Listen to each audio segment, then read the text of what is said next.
This is the Line Podcast, February the 2nd, 2024. Coming up on this installment with Matt Gurney and Jen Gerson, we're going to talk trans issues, not because we want to, but because apparently Alberta means that we have to.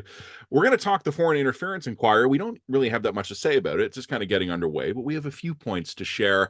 And an issue that I am worried about that I want you to be worried about too. All that and more on the latest episode of the Line Podcast.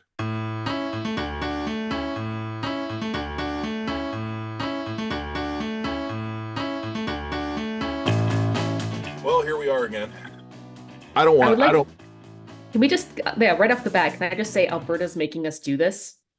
We are doing this under duress. Duress, good friends. We gotta talk about trans stuff again. We gotta talk about trans stuff again. The least favorite part of the news cycle these days, and we've already had a plague and a series of wars. And I still hate this the most. Okay, so... Do the factual walkthrough. Alberta this week, Premier Danielle Smith, what did she announce? Okay, so she announced this whole suite of new trans policies, including restricting access to surgery for gender-affirming surgery for kids under 17. I believe restricting both puberty blockers and cross-sex hormones for kids under 15. She wants to do something about keeping trans women in particular out of biologically female sports leagues. And she managed to slip something else in there about sex ed, essentially to the effect of if you're going to be discussing gender issues, sex ed issues, you should be informing the parents. Also, parental I believe either parental information or consent. Oh, if yeah, your kid wants to change their names or pronouns in school. So I think it's safe to say that Alberta has now presented a suite of views on trans issues that go significantly beyond what New Brunswick and Saskatchewan had previously announced and wanted to do. They had said, Saskatchewan and I believe New Brunswick had said, yeah, we want parental consent and involvement in school pronoun changes, but the rest of this stuff, really no province has dared to weigh a finger on, because of course trans issues are so utterly polarized that nobody really wants to touch this. So especially us. For those people who are maybe not familiar with Matt and I, we don't think of ourselves as culture warriors per se. We don't like weighing into culture warrior issues. And also I find that particularly on the trans file, there are people who have made the last years of their lives highly obsessed with these issues on one side or the other. I think at this point, the trans issue is so hyper-polarized that both of those sides are now extreme and unlikable in their own unique ways. And to be blunt, I've also kind of hit this point where, yeah, I kind of have my perspective on it. My perspective is probably more moderate than a lot of people. It's maybe more extreme than other people. But what am I going to say that's original or new here? I don't have a lot to add to this conversation, except when it comes to Alberta, because of course I live in Alberta and I cover Alberta politics. So surprise, here I am forced to have a conversation about this yet again. Before we get into it, we've talked about trans issues before. It's not like we don't touch on it. We touch on it when we have to. Yeah, but we touch on it when we have to. It's not like we're going to build our careers around trans issues. I think that bluntly, trans issues are a bit of I'm going to even get in trouble for saying this. They're a bit of a luxury issue. I was about to make the same point. Yeah. They're the sort of issue that that people who are financially well off and comfortable have the luxury of fixating on one side or the other. Yeah. Or the people for whom they have a trans kid or they have a gender dysphoric kid and it's a personal issue. But those people are very, very rare. I know exactly what people are going to say, Jen. They're going to say human rights are never a luxury. Yeah, exactly. Dismiss that. And that's not what we mean. That's not what we mean by luxury issue. By the time you're getting to a point, I mean, like the number of trans people in our society, and every last one of them is a human being with inherent worth and God's heart and all that stuff. But it's a very niche issue in terms of the number of people affected. And I think one of the things we've seen kind of throughout the progress of civil rights over the last 50 or 60 years is we've kind of tackled these things in the order of precedence. There's a Maslow's women's hierarchy. rights first, Yeah. half the population's women. And then Yeah. particularly in the United States, one of the big civil rights milestones was with African Americans, who were 10 to 15% of the population, and in other places more. Then we got to gay rights, which was kind of, depending on how you want to look at it, depending on what numbers you use, 5 to 10% of the population at the high end.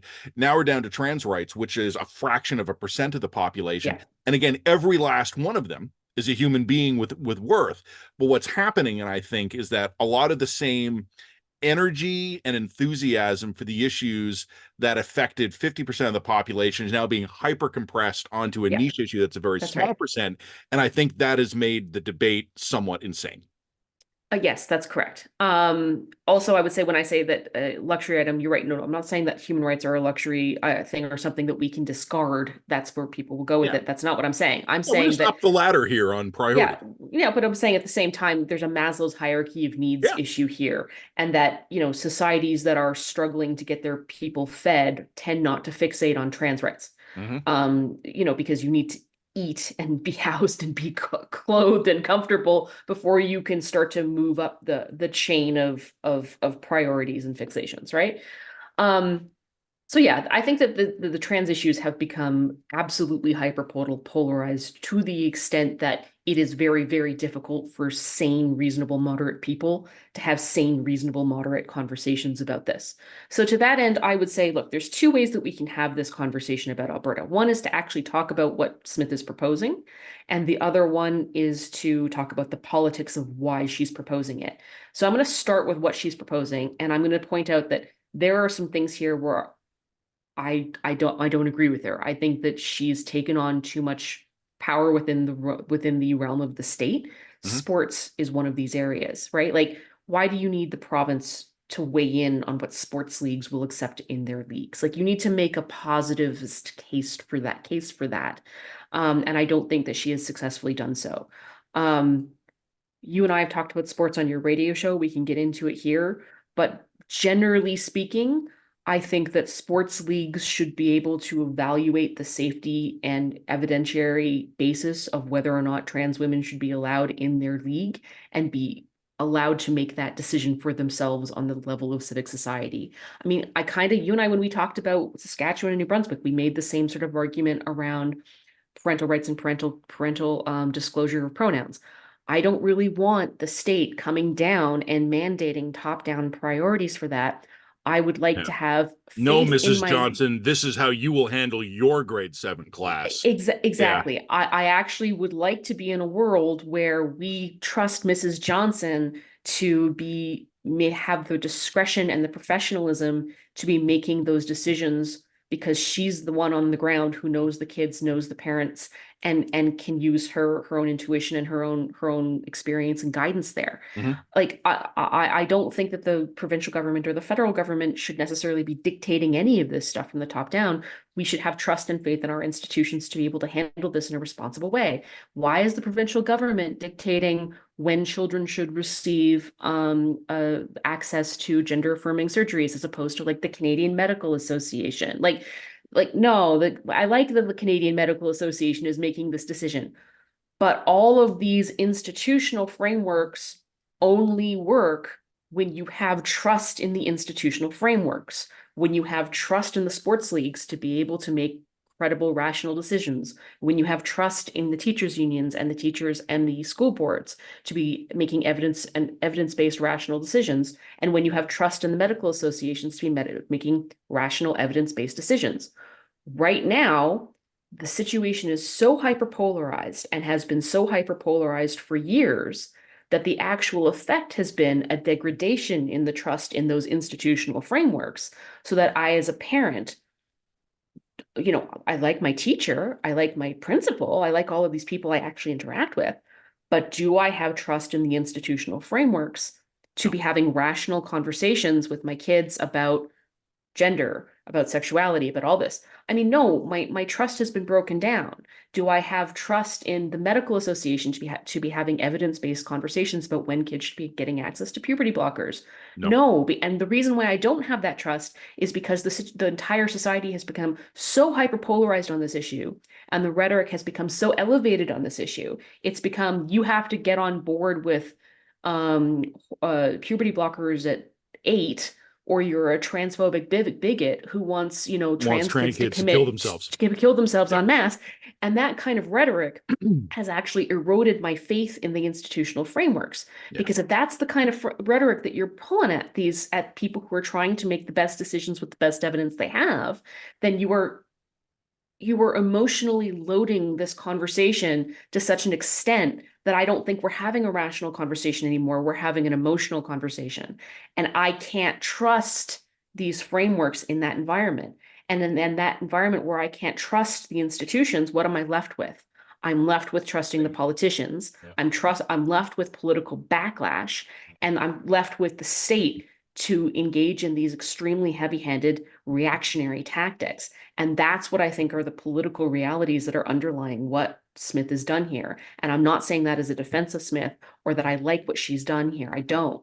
And I have some issues with it. I'm going to get into the politics in a second. But I think that if you have to understand that that these policies are the result of a society-wide dynamic that has gone really, really off the rails. And if you don't acknowledge that, you can't understand the politics that are motivating it either. Years ago, when we launched the line, one of the things we wrote in our mission statement was that our institutions have lost the power. I've lost the confidence to resist the power of a trending hashtag. Yes, And that's right. this is a perfect example of that. And you know what? Just purely as for insight here, something I don't hide this. I don't talk about my family a lot, except in very general terms on these things, just for privacy reasons. But my wife is an elementary school teacher, and teachers are an interesting group as a class. I have a lot to say about teachers, good and bad. But one of the things that I've learned being married to one is that the systems they operate in are designed to remove personal accountability from any individual teacher. And I don't know if that was the government that did this. I don't know if it was the unions that did this. I don't know if it was the teachers themselves who wanted this to happen. But like over the years, my wife as a teacher has had situations where, and I'm going to be very vague on this because I don't want to get in trouble, but where there are issues that have alarmed her as a trained educator about the potential welfare or behavior of a child. And one of the things I learned very quickly was how she has almost no discretion, because systems and procedures have been put in place that take a human being's concern and take her intuition, her judgment, her specific knowledge, her personal awareness, and I guess her biases, and basically go, we're zeroing those out because here's the form you fill out. And after you've filled out the form, it goes to this person who will do their process steps. So something you and I have talked about a little bit in the context of the unfolding war in the Middle East is how a lot of people more on what we'd call the political left have been mugged by reality, because in their heads, they have these distilled impressions of what the Middle Eastern conflict is and what Israel is and what the Palestinians are. And they colonialism, settler, white Jews, and this stuff hardened in their brains during campus debates. And now they're confronted with something like Hamas, which is like explicitly like, we wish to kill more Jews. And it doesn't fit their framework. And I think a lot of people on the right, and I'm not aiming this at you, but it might apply to you a little bit. Our framework, because I include myself in this, would be like, this is not the government's business. This should be left to the individual the sports organizations or the civic society is the framework for an actual functioning democracy. But the problem is we are not a functioning democracy in this sense, and civil society has effectively, I won't say it's collapsed, but it's locked up. It's become sclerotic in this sense. So I'm going to let you talk about the political motivations for Smith. And I think you and I have been on the record. We don't approve of what the conservative premiers are doing here. And that's because we don't trust their motivations, and we don't trust their intentions here. I don't trust either of those things, but they are responding opportunistically to a general societal level failure. And that's right. Yeah. I don't like how they're doing it. I don't trust their motives, and I don't trust their outcomes, but they're responding to something real. And I'll let you talk about motives in a minute, but I think sports is the interesting one. I think You've mentioned how Alberta's gone further than New Brunswick and Saskatchewan, and one of the Sure. ways they've gone further is sports. Yeah. This is going to be my guess.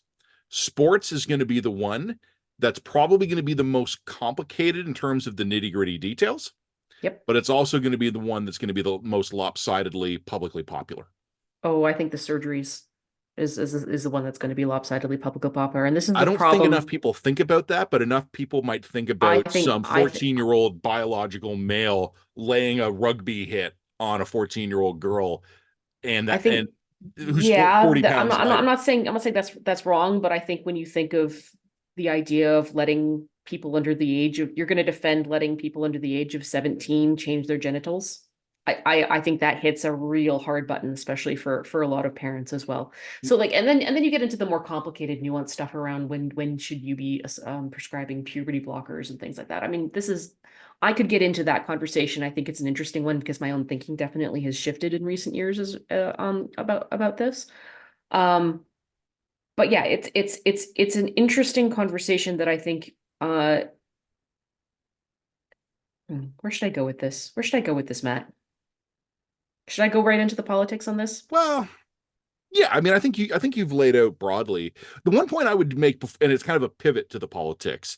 My understanding, and you can correct me if I'm wrong here, is that most of what Alberta is proposing, or what Smith was talking about, because he had a big press Oh, conference on Thursday, it's isn't she popular. stepping up to ban stuff that is generally speaking not happening anyway? That's right. Yeah, exactly. It is. And then the other problem that you're gonna like a lot of her critics are gonna run into is that most of the stuff that she's gonna propose, I'm saying she's definitely snuck some stuff in there that she shouldn't have. But most of the stuff that she's proposing here, and I'm thinking sports Hmm. maybe, but certainly surgeries. I think there's certainly concerns about the use of cross-sex hormones Hmm. and puberty blockers among minors, young minors. Most of the stuff I think is actually more in line with where people really are, Yeah, I and agree. especially parents, than a lot of her critics are going to I know. realize. Oh, And if we warned them in New Brunswick and Saskatchewan, the same thing. I think that if you are going to be the federal liberals or Jody Gondek or Calgary mayor or a Yeah. progressive left provincial politician who's going to be like, nope, I think schools should keep all pronouns secret from parents, and nope, I think that children should be able to undergo gender affirming surgeries at any age, and nope, I don't think there should be any restrictions on puberty blockers. And if that's Okay.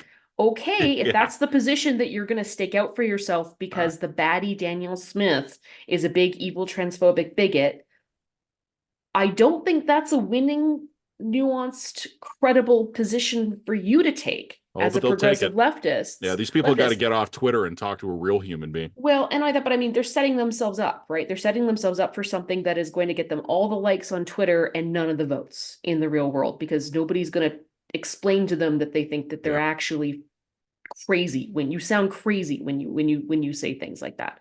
Um, So I think that as I said, what Smith is doing is probably more broadly popular than I think that a lot of her critics are coming to terms with and will recognize. That doesn't mean that what she's doing is right.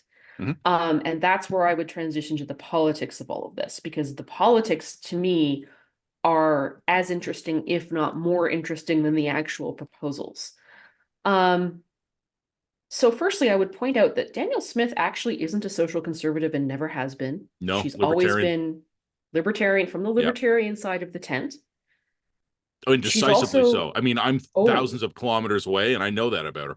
yeah, oh yeah. And like I've spoken with her and she's very intelligent on this, and that she has a respect for social conservatism as being a necessary pillar in the big tent of Mhm. conservatism. Yeah. They're a necessary pillar in the coalition, and she respects their points of view, and has always felt able to work with those points of view. But she's not a social conservative.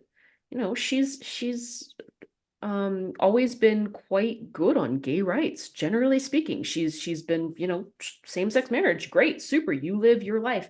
And also the gay definitely didn't, I think, been good on gay rights from a libertarian perspective, in the sense that like government should be telling you what the shit to do. Like this isn't our job. You're an adult. Have You're fun. an adult, exactly. Do you. So all of that history and backstory is to say that I was not expecting a trans crusade from Danielle Smith. Hmm. This is not aligned with her worldview. This is not aligned with her interests. It's just not really aligned with her wheelhouse. So she's So responding to something. why exactly has she decided to take on, bluntly, a crusade on this particular issue that is going to absolutely dominate? Why is she making it the priority of her next legislative session? She's taking on a suite of policies that are going to get challenged in court. Mm-hmm. She's going to spend the next couple of years of her legislative agenda defending this. Yep. Um, Oh, and not just legislative agenda, Jen, like, but also public, like oh, her public yeah, comms are going to be eaten by this. her entire political life is going to get eaten by this. Mm-hmm. And it's going to get eaten by this potentially for years, unless she flip-flops, and I'm not entirely sure that she will. Why? What is she responding to? To what end? And also considering this was never, like, this wasn't something she campaigned on, this was Mm-hmm. never her deal. And my only obvious conclusion is to go to a man named David Parker, who's at the head of something called Take Back Alberta, Mm-hmm. which is a fairly socially conservative, culturally conservative, kind of tribally hone the libs type conservative group Mm-hmm. that I think was foundational in her taking over essentially the UCP and getting the memberships required for her to win the leadership of the UCP. Yeah. Obviously, she is still taking, I think, this man's calls. And I think that to some extent, I'm not sure that Danielle Smith has transitioned in her own head to understanding that she's the boss bitch now. Mm. I still think she's taking calls and being responsive to the people who put her in power and whom she would broadly understand to be her constituents. But she hasn't quite understood that, no, you don't have to take. Now.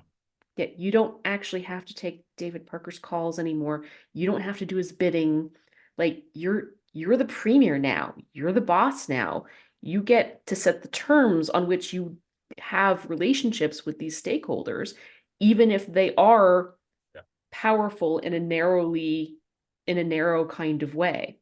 I don't think that David Parker could credibly present a threat to her leadership at this point. I don't think there's anyone else who could take her on at this point on the conservative side. So why? And why take on not only the trans rights stuff? I mean, if she had just come out and absolutely mimicked and copied what Saskatchewan and New Brunswick did and said, look, we think that there should be disclosure of pronouns among students at school, and just left it there, she would have appealed to exactly the same base for exactly the same reasons. She's chosen to go way further than that. Pick it up a low. Why? I think that tell me why, right? And then I don't know. I think that I think she in her heart feels beholden to these people and wants to come through for them in a really big way. She clearly wants to come through for them in a really big way, even though bluntly, I don't think she has to. I think she has to throw them something, but I didn't think she had to throw them everything. Is this kind of, so one of the things hi, Matt here from Laurentian, Canada. Yeah. I have a question.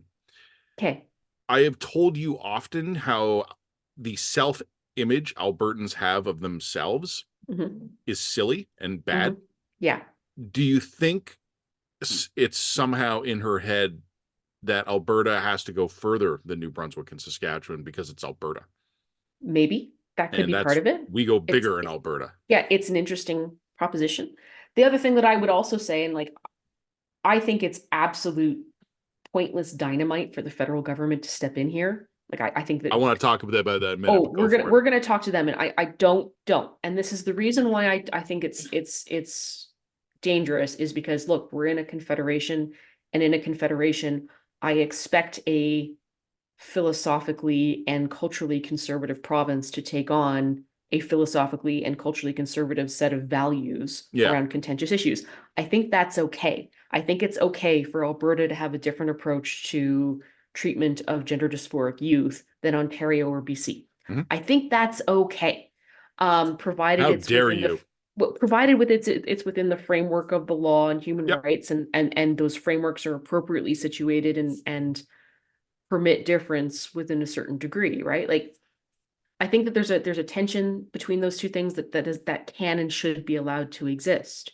So to try and steamroller over more conservative sections of the country from above and say, no, there shall be one single approach to dealing with this contentious and nuanced issue from the federal government is much worse than the province steamrolling over school boards and sports leagues and demanding the same, right? Like, this is not a country that is, the country is not homogeneous. It's a diverse country. It's an ideologically diverse country. There can be different perspectives and approaches to this, provide within certain boundaries of human rights. And I think that that's okay and appropriate.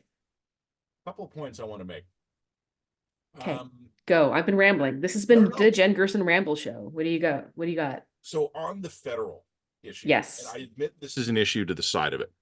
Okay, but they are going to jump in. This is a fight they're going to want. Absolutely. And I'm basically off of Twitter except when I log in to tweet my stuff. But when I glanced at it this morning, because I had a column I published at The Line this morning, and I went and I tweeted it out, and I was looking. I couldn't help myself. I just looked at the feed, and one of the things I saw, and I saw it repeatedly, was a point being made by federal liberals or people in that orbit that Premier Smith is stoking division by proposing solutions in search of a problem.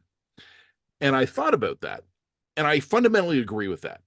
I agree with federal liberals, either elected or proxies and spokespeople, that for political purposes, Danielle Smith is proposing divisive policies to appeal to voters, and that there is not a real need to legislate on these issues. I think the liberals are right about that. I think that's right.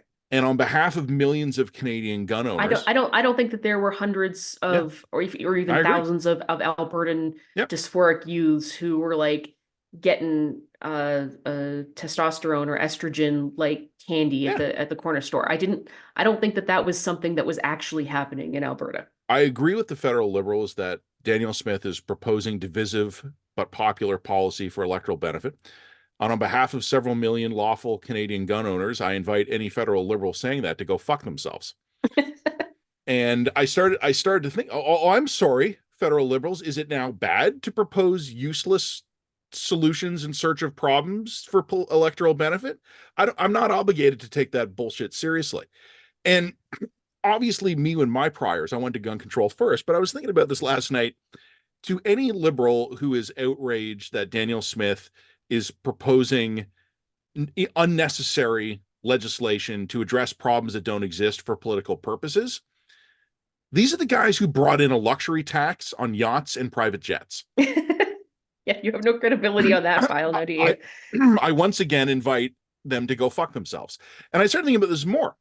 Plastic bag ban. Oh, by the way, the co-op plastic bags. There was a petition this week sent to Parliament to save the co-op plastic bags, which are not plastic in the sense that they're literally not made from petrochemicals. They're made from cornstarch polymer, and they're fully biodegradable. And the petition was denied. Of course it was. Of course it was. The other great example of the thing I'm talking about here. So we went to guns, to the yacht and the jet tax.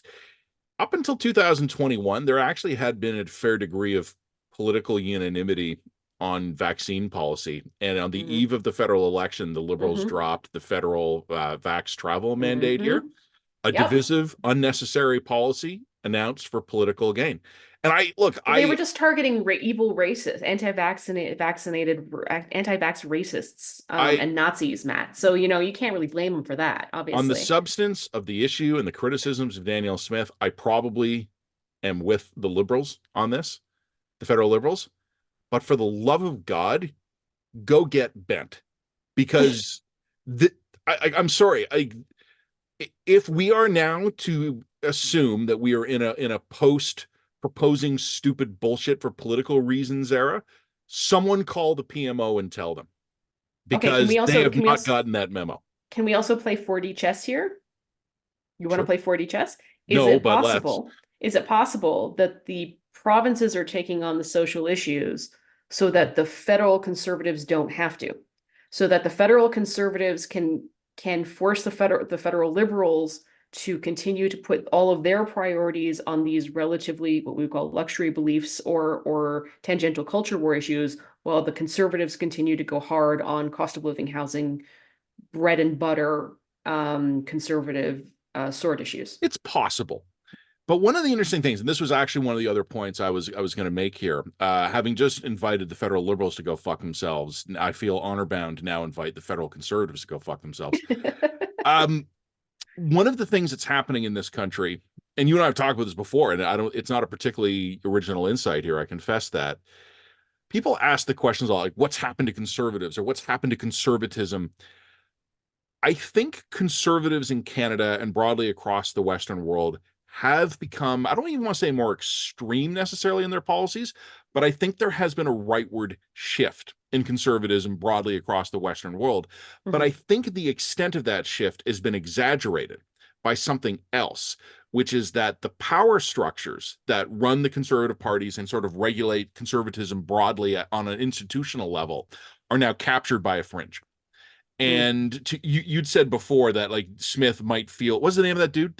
Take Back Alberta David guy? Parker, yeah. So I think there are a lot of versions of David Parkers out there who have disproportionate levels of influence over key conservative decision makers who are now placating a part of the base that you can probably tell to get bent because they're going to vote for you anyway.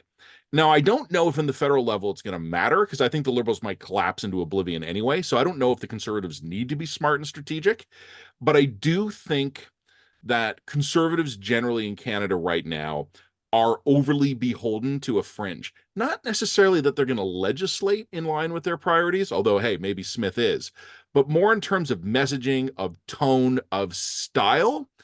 There's a real angry fringe in conservatism, which I don't think is the majority of it, but it's enough of it that it has captured real power in this country. And I think this is not an issue for the federal conservatives yet, but it could be, because I think Poilievre and the guys around him are too afraid of Maxime Bernier. One final thought, Jen, I'll turn this back to you. You know who hasn't fallen victim to this? Who? Doug Ford. And I will almost never go out and defend Doug Ford because I don't like the guy and I think he's incompetent. But one of the things he has done well is that he has ruthlessly purged his party of the ideological extremists. And I think that's because fundamentally, although Doug Ford walks and talks and bluffs and blusters like a conservative, he's a marshmallow. And that's why he's constantly flip-flopping, because he takes bold positions that he doesn't have the ideological conviction to defend. But what he was able to do, because he's a marshmallow, was correctly identify the fringe of his party as not only a threat to him, but also just being unpalatable. And he blew all those fuckers out in airlock. He didn't blow out the corrupt ones, unfortunately. Maybe that's his next step. That's a different kind of problem. That's a different kind of problem. But can I sort of agree with that assessment, but then take it further? Always. It's not just the conservatives that have become captured by their fringes. Oh, no, absolutely not. But I think the conservatives resisted a bit longer. Maybe, but I think that the what are broadly considered left parties, and I would include the liberals and the conservatives, are also completely and utterly captured by their fringe. The problem with what you're seeing with the left parties is they don't recognize that those people are fringe. They literally think that those people are the normies, and they're not. They don't have the guts to tell them you're being ridiculous. Shut up. Because they don't see them as ridiculous. That's the problem. Or even if they do, they're squishy and they don't. No, like if you're a prog, you don't want to be the most pragmatic prog. No, that's true. There's no win for you in that. I think that we get into deep psychology here and sort of to try to explain this, and what motivates different people into different parties is a really interesting thing, and there's a reason for this. I think conservatives at least recognize that that's a problem. I think that liberals and the NDP have been basically taken over by an ideological fringe that are wildly outside where normies actually are, but they don't recognize that that's actually something that's happened and has already happened. They don't recognize that they've been captured by that fringe. So I'm not saying that one's better or worse. I'm just saying that, and then what happens here is that both of these fringes wind up feeding off of one another, and then they wind up radicalizing one another back and forth. Oh no, life, like political life in Canada these days is 75% of the population taking cover as the extremes shoot at each other. That's right. That's right. So anyway, I think that the dynamic on this is really poisonous. I think it's particularly obvious, fascinating, and awful to watch on trans stuff, because of course the collateral damage on all of this are relatively kids in this case, and also kids who don't both have they don't have the time, the experience, and the capacity to necessarily advocate for themselves and their own interests, but also don't necessarily know what their own interests are because they're children, they're literal children. Yeah. I really, really would like to say as a parent that I hate the way that this is being framed as parents' rights versus children's rights.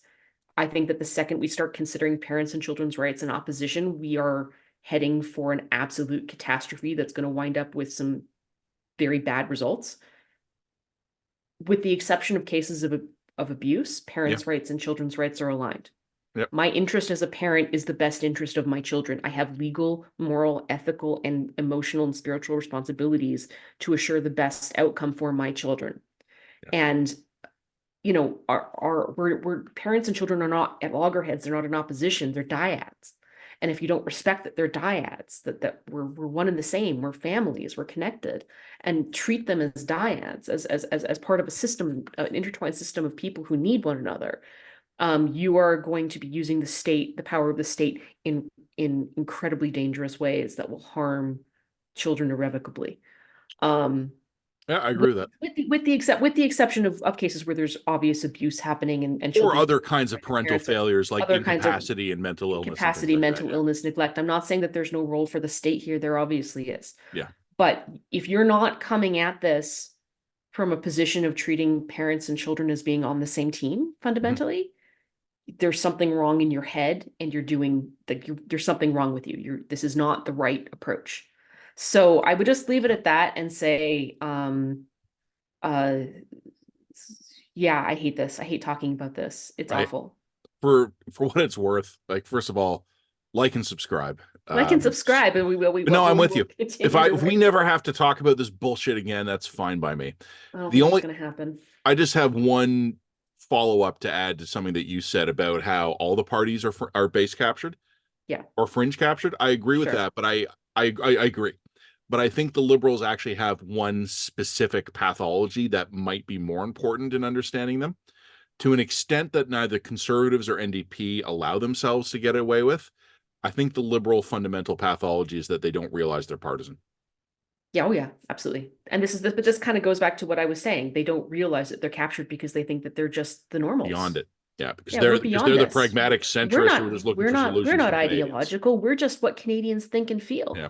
And that's where you get blind, right? That's where you get partisan blind. Yeah, those other bastards are partisan. Yeah. We're not ideological. Yep. So I think for the Liberals, it's a specific flavor of that pathology, but in your main point, I think is accurate. They're all fringe captured to an extent. Yeah. Foreign interference inquiry. Okay. Like and subscribe. Like blah, and blah, subscribe the line. I honestly don't have that much to say about it now, just because this is kind of beginning, and I don't think we've really learned anything that interesting yet. The point I want to make is broader.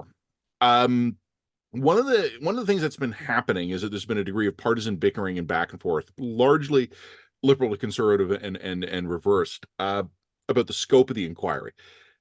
The stuff that has made the Liberals look bad in recent years has been Chinese government interference in Canada. Liberals have noted, rightly, that there has been suggestions of Indian-backed shenanigans in conservative politics. So there's been this debate about what the scope of the inquiry should be. So let me tell you my preference, but also let me tell you with my concern with my preference. Okay. My preference is fuck them all. Have an inquiry into everything. Put it all out there. China, India, Russia, Iran. Those are the big four. But others go, well, what about the United States and post-media and stuff like that?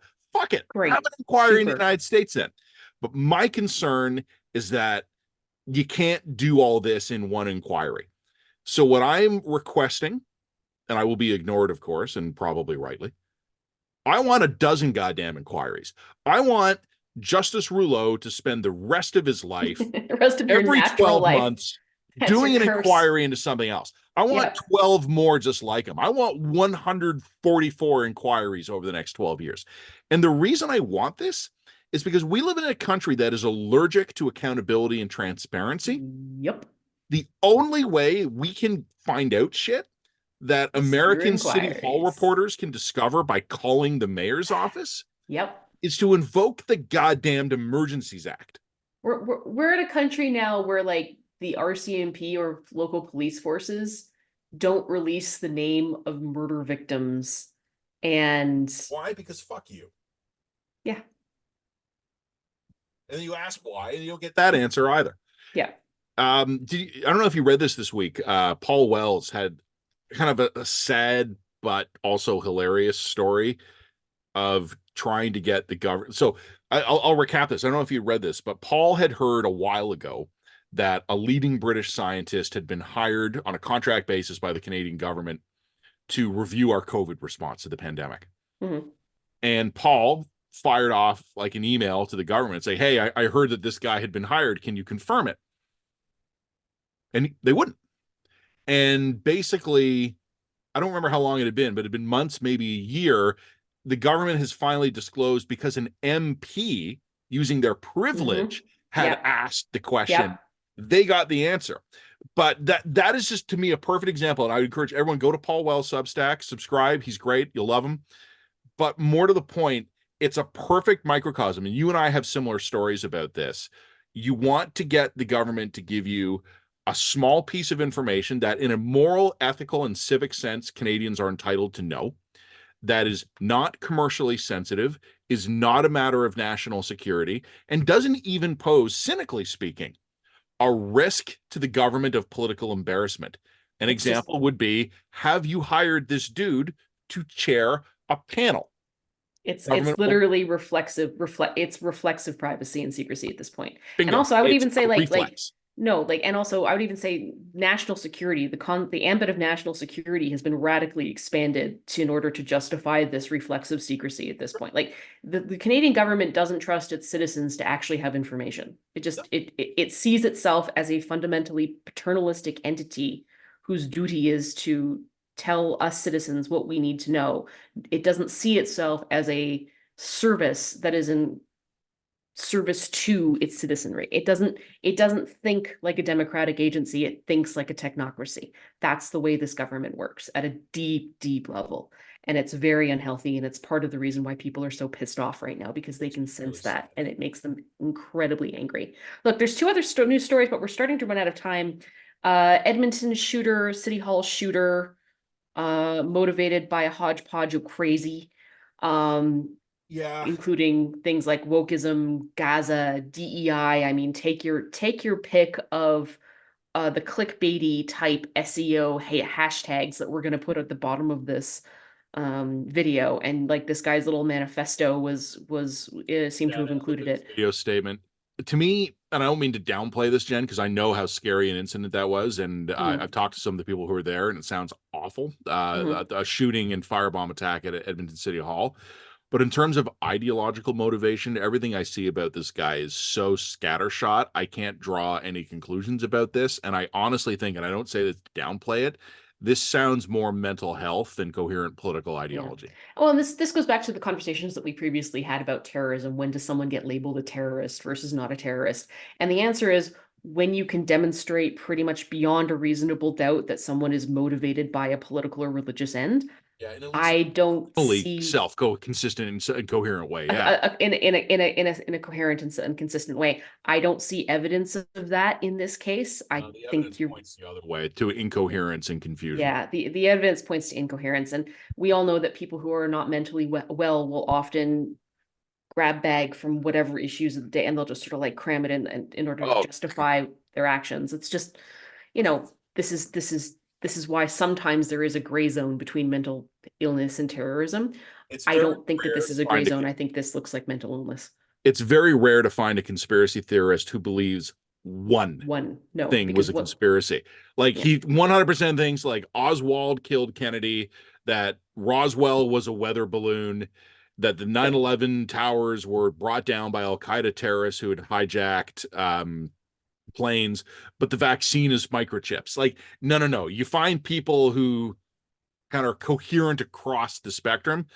So yeah. yeah, Once this to once me, somebody's once somebody's critical thinking begins to erode, it's like Pringles. Once you pop, you can't stop. It doesn't end with that. It all ends in flat Earth. That's all I'm telling you. Last thing to bring up healthcare. is, yeah, you want to talk about healthcare. The other one I wanted to bring up was that apparently BC's decided that their safe supply system is going so well that it looks like they're going to expand it by providing medical grade fentanyl and heroin. I haven't seen anything about that. Was that just today? Yeah, that was just announced. So I thought, to be consistent on this point, I think that I will go back to a comment that I made earlier in this podcast that it is okay for different provinces to have different approaches to contentious issues. And it will be fascinating for us to watch over the next 5 years what the consequences of these types of expanded safe supply programs would be and compare them to a province like Alberta, which has decided to go a very different route. It's gone a treatment-based model route as opposed to a safe supply route. Your So time let's just, might be working in your benefit because I did not see that on my morning news scan. Was that just yeah, announced locally this morning, like BC time? no, yeah, I don't know exactly when it was announced, but it's new. But anyway, I just think that's going to be interesting to watch. But on that note, I think we want to end it off in this podcast with chatting about your concerns about healthcare. Um, well, I mean, I don't know exactly how to phrase it. So I've had a couple of really interesting conversations over the last few weeks. And these conversations have partially flowed out of my work, but it's also partially flowed out of my social circle, my personal life, where I know people, and especially I got to know people during COVID who are healthcare professionals, system participants, or experts in some sort of political or academic role. Mhm. And during COVID, I needed to rely on these people because I had to learn a ton, right? Like Yep. all of us went through the same process in the media. And I haven't stayed in touch with everybody I got to know at the time, but I've stayed in touch with some of them. Mhm. And I've built connections where I trust them and they trust me. And I want the listeners to know, I want the viewers to know, and they're obviously have to take my word on this because I can't name names. I'm only talking about people who, over the course of COVID, I concluded were fairly moderate, reasonable people, not the sky is falling hysterics, not, we must wear masks forever and everybody needs 900 boosters, Mhm. not deniers, obviously people who agreed that COVID was an acute public health crisis and a real threat, an emergency, but Mhm. that eventually our society with vaccines and approved therapeutics and population level immunity would emerge from it. Mhm. And one of the things that kind of has been bubbling up, and the old saying, right? The plural of data, what's the fuck is the name? The The plural of plural of anecdotes, not anecdote is in data. data. Yeah. Yeah. So a bunch of anecdotes that I have heard does not support a firm conclusion, and I will preface that. But what's been happening to me since the Christmas holidays, because when I was socializing, when I was seeing people, Mhm. was that in a series of conversations, I have heard things about the state of our healthcare system that were alarming. Mhm. Now, I think if you are reasonably news savvy, you will know that there's problems. You'll read the Ontario Medical Association report warning about hospital wait times, or the Canadian or the CJAM, what is it, CJMA, the Canadian Journal of, Yeah. Canadian the Medical one I mean. Association Journal. Yeah, okay, thank you. Right. And so if you read these things, you know that smart people are sounding the alarm. But what is interesting to me is what I would call a disparity in the level of alarm in the public comments and the private comments.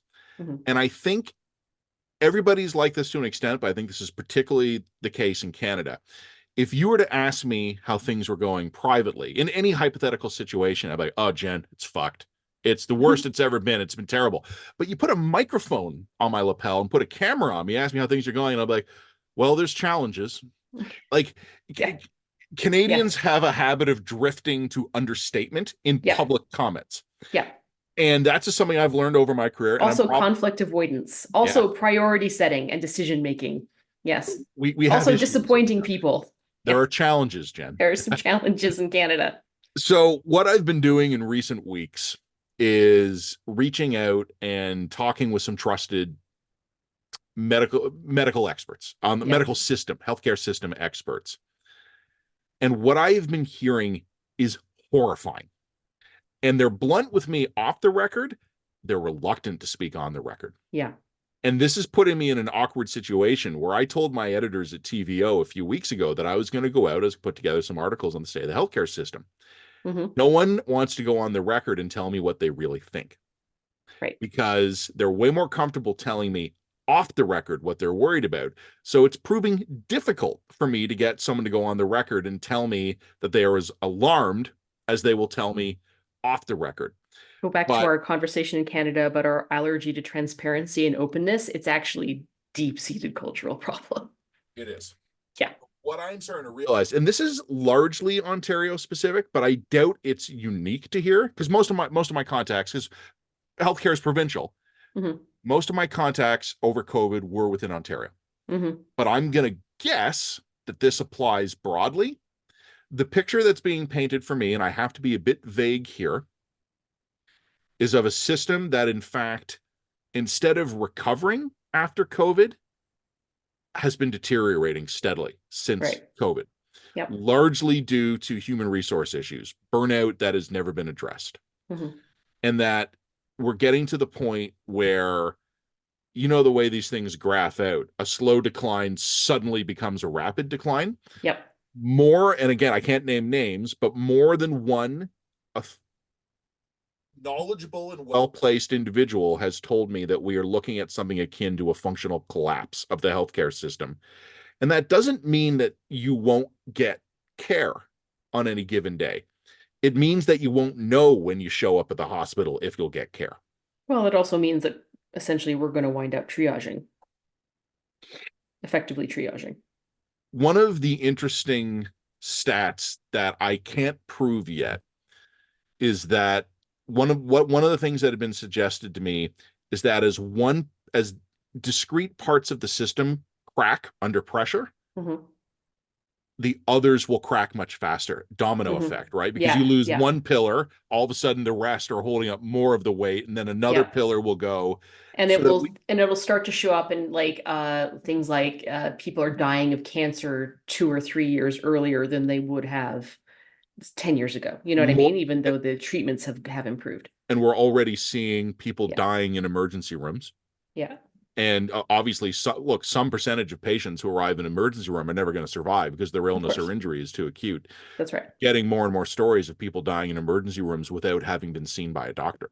Yeah, and you'll start to see it in the statistics, right? Like it'll just be like your survival rate for this versus that in an emergency room setting will start to decline at a population level. We will That's when it's also, actually going to become, that's where it's going to become obvious. and I think in this country, Jen, and I know you got to go in a few minutes, so I'll Hmm. start to wrap this up. We tend to think of healthcare as being synonymous with hospitals, but the Oh, system is much broader than that. So yeah. let's say, God forbid, I'll use you as a hypothetical example. Let's say you have a bad fall and Hmm. you need knee surgery. Hmm. Let's say the system is there for you. You kind of you are a high social capital person. You will have Hmm. connections. You call in favors. You get that MRI. You get that surgery.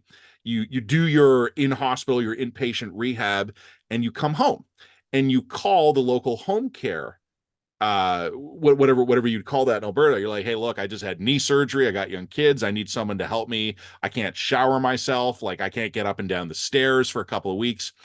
And you're going to have a 2 week window where you need home care, and it's going to be a Hmm. 4 week wait list. Right. So it's going to fall on your mom flying in from out of town to help you take a shower, or your husband's going to have to take a leave of absence from Or we're his gonna have to work, hire a private nurse, and that's gonna come which out of will be, pocket. and as that happens, what you will have is people who should be able to recover at home won't. And that's what I talk about when those Right. pillars collapsing. They're going to get Yep. sicker. They're going to end up back in the hospital And then they wind because up you pick blocking the up an, bloods against the for other more serious and acute patients. yep. Or Right. you call your family doctor and you're like, I picked up an infection because I haven't been able to take care of my wound properly because no home care nurse was available. And your Yeah. family doctor goes, you know what? This is the 300th call I've had today. Fuck it, I quit. Right. Another pillar goes out of the system. So Yep. you are And then I can't find a replacement family doctor because the entire system's stressed. Yeah. That's yeah. ask yourself one question. Are you confident in the ability of Canadian governments to see this problem coming with enough clarity to do anything meaningful in terms of state capacity response to prevent this outcome? No. Me neither. Cool. So like and subscribe to the line. So that we can buy ourselves some US health insurance. Where would be the closest hospital to you in Alberta? For me, it's easy. I drive to Buffalo. Where would you go? It would have to be a flight. Eh, Yeah, I'd have to take a flight. It would probably be somewhere in Montana. But if you're taking a flight, then you would go then to anywhere, you might as well go. you might as well go anywhere, right? Great hospitals in Western New York. Heck, we probably are not going to be Two and a able half to hours from avoid me. the American healthcare. We may need to go for Mexican. What's the Mexican healthcare situation? Can we buy insurance for Mexico? My friend, we can buy insurance for anywhere. Can we? Like And and subscribe. subscribe. Thanks, everybody. Stay healthy. Bye. Stay healthy. Yeah, yeah, definitely. Don't die on us. We need you. So I will get some articles written about this, but hey, if any of you out there are healthcare system participants and you want to talk with me, drop us a line at you email me, matt@readtheline.ca. I would be interested. So for TVO, I'm going to talk about Ontario stuff, but I would honestly be interested in hearing from anyone in the healthcare system outside of Ontario. I want to know if we're particularly bad off or if we're just tracking in the same direction as everybody. Matt@readtheline.ca. My suspicion is that you're probably tracking, but you probably also are worse off. Just We're a little because the bit older. population's Quebec and older, Ontario are a bit older. and the population demands are higher and the growth is higher and all the rest. So Yep. Yeah, I don't think you'll be spared this, but I think Quebec, Ontario, and the Atlantic will hit it first. yeah. Like and subscribe. Like and subscribe. Thanks, everybody. Okay. Have a great weekend. Bye.